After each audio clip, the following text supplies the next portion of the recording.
Inquisição foi um fenômeno que atravessou 6 séculos da cristandade. Ela iniciou-se na Idade Média, com a intenção de buscar as heresias, isto é, as contestações ao catolicismo. Mas ela não tinha ainda o caráter que ela vai adquirir na época moderna. Na época moderna,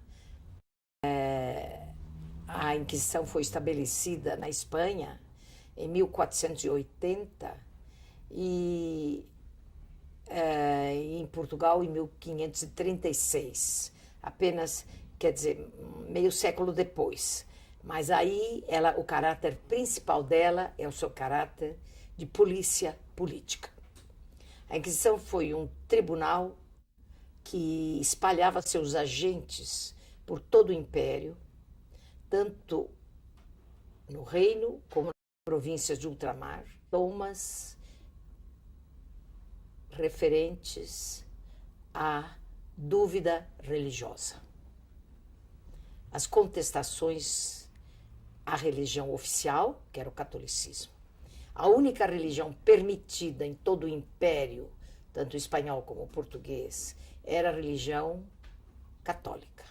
Nenhuma outra religião era permitida. E qualquer dúvida, qualquer expressão de crítica, qualquer contestação, qualquer ideia, qualquer pensamento que não fosse de acordo com a doutrina oficial do catolicismo era considerado herética. Portanto, o tribunal, quando ele se estabeleceu tanto na Espanha como em Portugal, por desejo do rei. E tanto foi um tribunal religioso, como foi um tribunal político, porque Estado e Igreja estavam relacionados a tal ponto que os bens confiscados aos hereges, quer dizer, os suspeitos de heresia, metade revertia para a coroa e metade revertia para a Igreja. O Tribunal da Inquisição teve como seu objetivo principal atingir a classe média. A classe média que representava uma burguesia incipiente que estava em ebulição, em efervescência e que estava se lançando na Península Ibérica.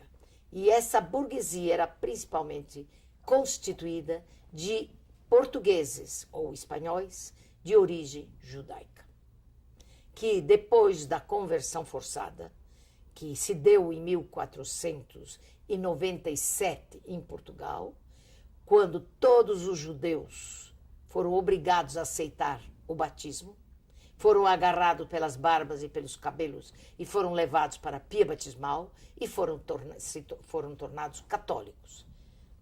A partir dessa data, a sociedade portuguesa, e a espanhola também, só que o fenômeno espanhol é um pouco diferente do português. O fenômeno português, a partir de 1497, a sociedade portuguesa ficou dividida entre cristãos novos, que eram recém-convertidos, e os cristãos velhos, que eram os antigos cristãos. Além dos judeus, outros também foram levados a maioria dos perseguidos em Portugal dos perseguidos, dos denunciados, dos prisioneiros, foram os portugueses de origem judaica, conhecidos como cristãos novos e acusados do crime de judaísmo.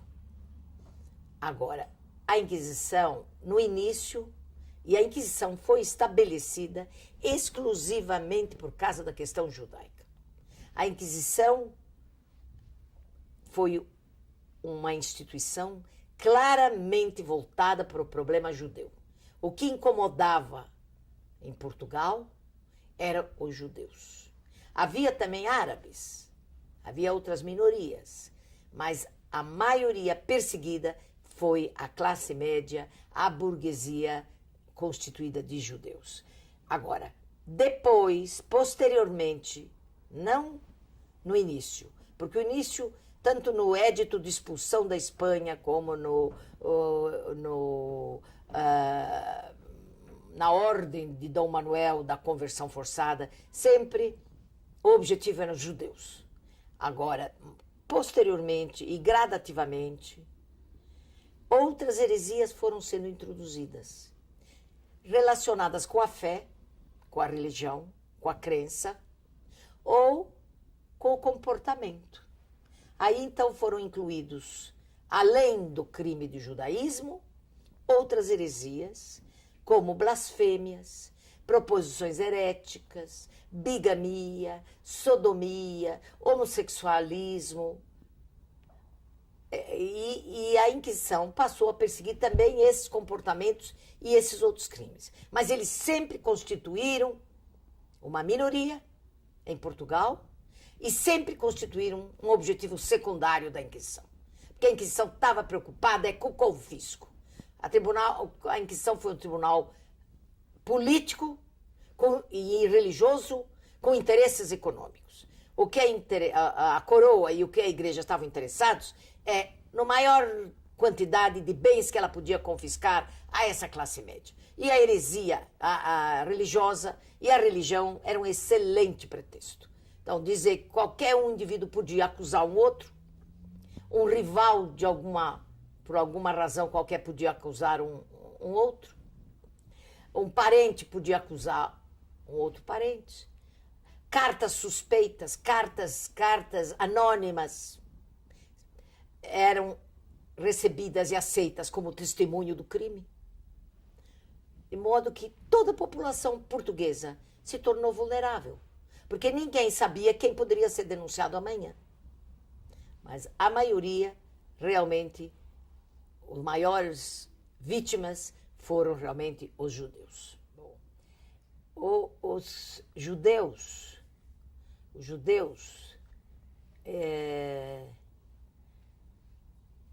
são antiquíssimos na Península Ibérica. As notícias que nós temos sobre a presença dos judeus na Espanha e Portugal são muito antigas, remontam, às vezes, até antes de Cristo. Eles constituíam realmente, em Portugal, uma classe média com um nível de vida bastante confortável. E isso suscitou, e eram homens engajados no comércio, os homens engajados eles eram artesãos e, além disso, alfabetizados, de modo que eles possuíam um nível muito acima da média da população cristã. Durante o tempo em que eles eram judeus, durante 15 séculos, eles viveram em Portugal como judeus. E parece que, em comparação com a vida dos judeus fora da Península Ibérica, a situação dos judeus em Portugal e na Espanha era única. Em nenhum lugar da Europa eles viveram em condições tão favoráveis como eles viveram na Espanha e em Portugal. Eles tinham as suas judarias, os seus bairros, onde eles viviam livremente. Eles praticavam a sua religião com a maior liberdade. Eram homens de prestígio e homens até colocados em situações de mando dentro do país, dentro de Portugal. Por exemplo, para dar um exemplo, no governo de D. Diniz, século XIV, o mais importante judeu da comunidade, que era o Rabino Mor, Moisés Navarro, ele ao mesmo tempo é o ministro das finanças do rei. Então você pode ver que o mais alto cargo do país e o mais alto cargo da comunidade judaica era a mesma pessoa. Isso mostra o respeito que os monarcas portugueses tinham pelos judeus. Os judeus viveram nessa situação privilegiada. Portugal, nós não temos notícias, raramente, de explosões contra as comunidades judaicas. Em geral, eles viveram numa situação de cordialidade e de coexistência com as outras minorias árabes e cristãs.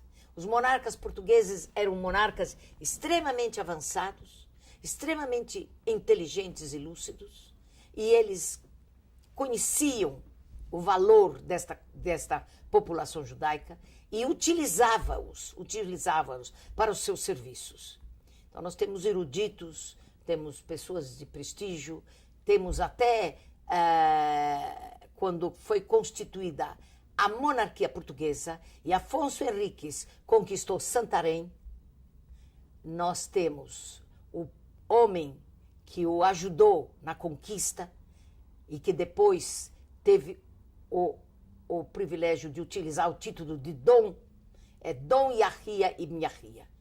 Ele ajudou o rei Afonso Henriques a conquistar Santarém, que foi quando se deu a separação de Portugal da Espanha. Até o fim do século XV, os judeus tiveram essa situação privilegiada em Portugal. Apesar de, nas reuniões das cortes, constantemente o terceiro Estado apresentava queixas. Cada vez e cada ano, na reunião das cortes, aumentavam as queixas contra os judeus, dizendo que eles tinham os melhores postos, que eles tinham melhores posições, os melhores empregos, e que eles eram favorecidos pelo rei, e sucessivamente essas queixas aumentaram, até que, em fim do século XV, em 1497, o rei Dom Manuel, pressionado pelos reis católicos, ordenou que todos os judeus fossem obrigados a se tornarem católicos. Bom, aí tem uma história muito bonita que eu muitas vezes conto para meus alunos, que é a seguinte. Em 1492, o ano que Colombo consta como descobridor da América, os reis católicos ordenaram a expulsão de todos os judeus da Espanha. Mas os judeus tinham uma opção. Se eles não quisessem se converter ao catolicismo, eles podiam sair. Mas quem quisesse ficar em Portugal podia ficar, mas como católico. Bom, mas a Inquisição já existia. Isso em 1492. 1480, a Inquisição já foi estabelecida. Quer dizer, já existia um tribunal que ia vigiar o comportamento deles. Mas mesmo assim, eles podiam ficar ou podiam sair. Praticamente a metade optou para sair e a outra metade resolveu converter-se e ficar nos reinos espanhóis.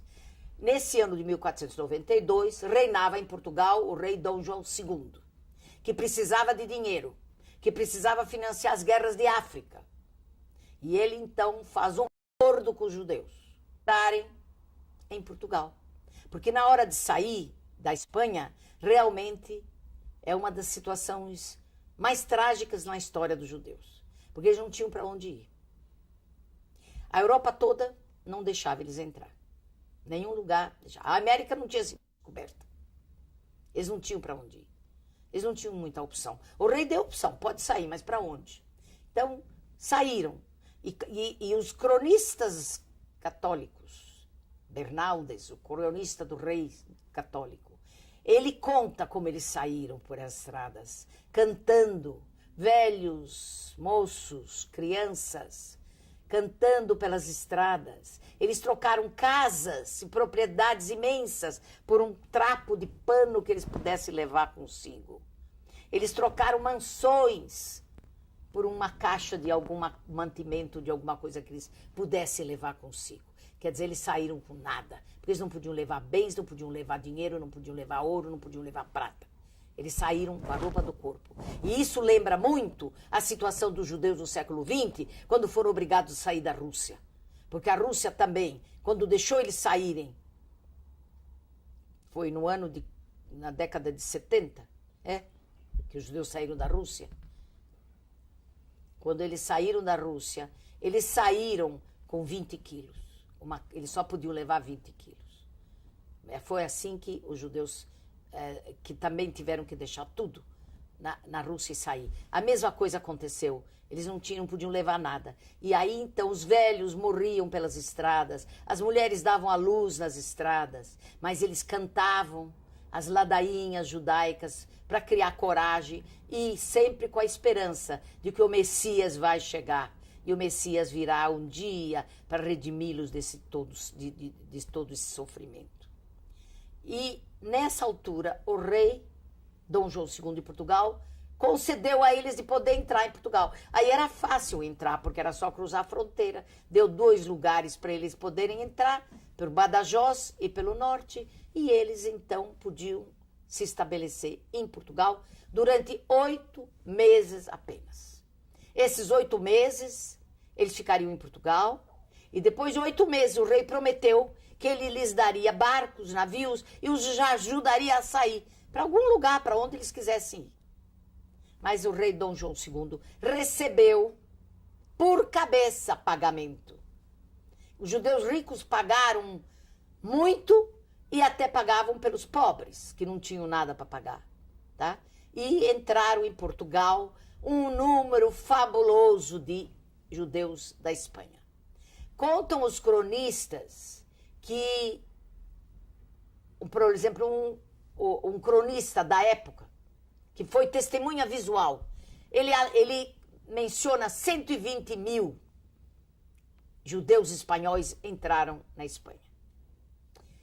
Esse número parece... Vocês sabem que estatísticas daquelas épocas não eram muito corretas. Então, não se sabe muito bem. O cronista dos reis católicos fala em 90 mil. Pensamos que talvez 100 mil tenham sido um número razoável dos que entraram em Portugal. Mas Portugal já tinha judeu.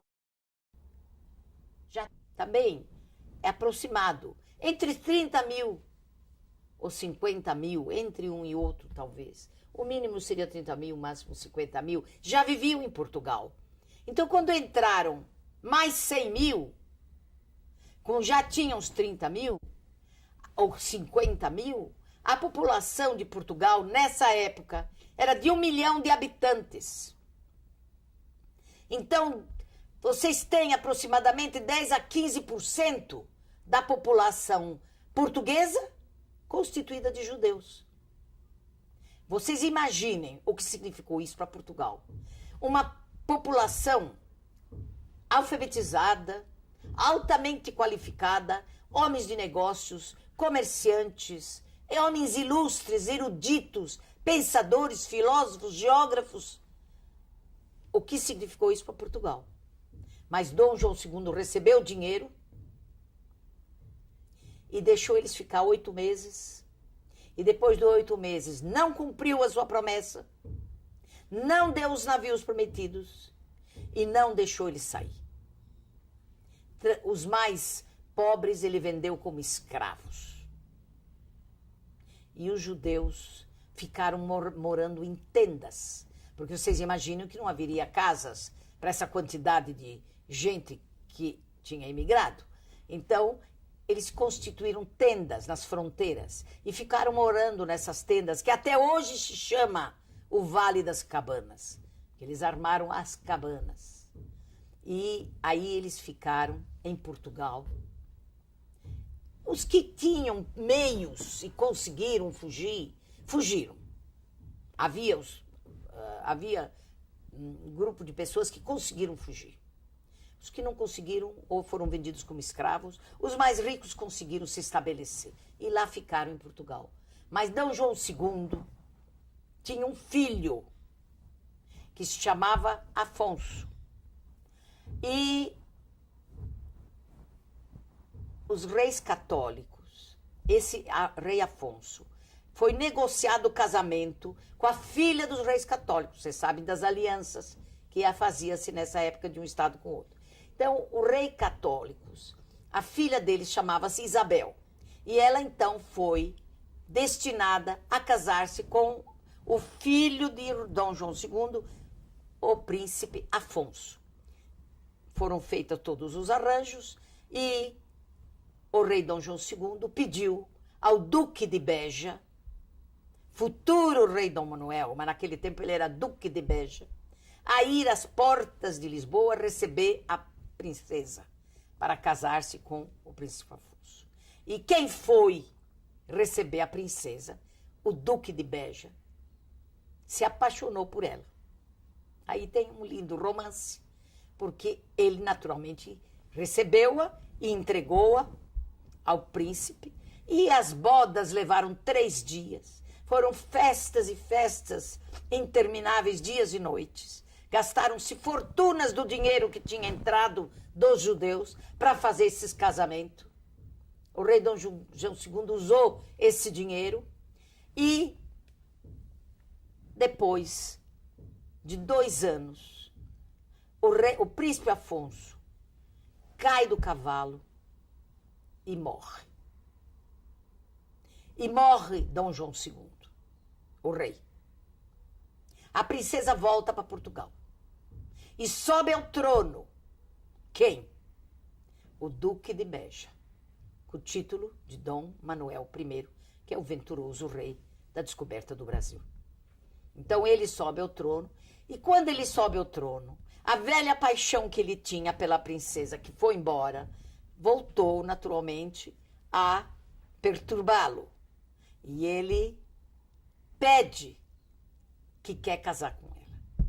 Aí é que se dá um golpe político dos reis católicos. Fernando impõe uma condição. Ele dá a mão da filha para o rei Dom Manuel, mas com uma condição: que expulse todos os judeus de Portugal. Por que que Dom Fernando fez isso? Porque ele tinha percebido o desastre que significava para ele enriquecer o país vizinho com uma população tão talentosa e tão dinâmica como era essa comunidade judaica. Fernando percebeu isso. Depois de ele expulsá-los, ele percebeu. E aí você sabe que Portugal e Espanha sempre foram rivais. Então, ele percebendo isso, ele impôs, muito bem, mas que expulse os judeus. Dom Manuel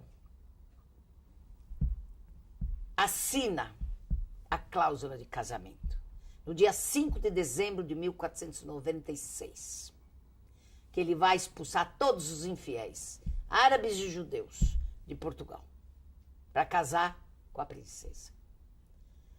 Mas depois de ter, ele dá um certo número de meses para eles se prepararem para ir embora.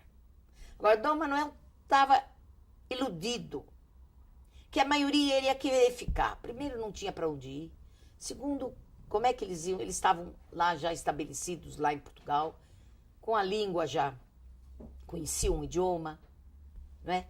E ele estava iludido que eles não iriam sair, que eles iriam aceitar o batismo e iam ficar. Então, ele impôs que eles se batizassem. Mas ele se assustou quando ele viu milhares de judeus nos portos de Lisboa querendo sair, querendo ir embora e não querendo se batizar. Aí então Dom Manuel impôs a sua política de força e determinou: não pode mais sair. Ninguém sai mais. Está fechado todos os portos. São obrigados, não tem opção, a se converter, a se tornar católicos. E aí eles foram agarrados pelas barbas, os velhos, pelas cabeças, pelos cabelos, levados para a pia batismal e foram batizados à força. Vocês sabem que os judeus religiosos, isso seria a mesma coisa que uma idolatria. Que para os judeus, que não podem adorar imagem nenhuma, o catolicismo daquela época era idolatria. porque tinha tantos santos, de pedra, de madeira, de tantos santos, e as pessoas adoravam aquelas imagens. Isso para o judeu era idolatria, porque para o judaísmo, Deus não pode ser nem pronunciado. Deus só pode ser sentido, porque no momento que você pronuncia a palavra Deus com os lábios, você já o materializou. Deus só pode ser sentido. E ele é de tal maneira abstrato, que ele não há imagem nenhuma que se pode ter dele. Então havia uma diferença muito grande entre o catolicismo e o judaísmo. Então vocês imaginem que os judeus religiosos, o que significava receber essa água do batismo. Porque para o judaísmo, você sempre deve viver. O supremo valor é a vida. Mas existe uma condição.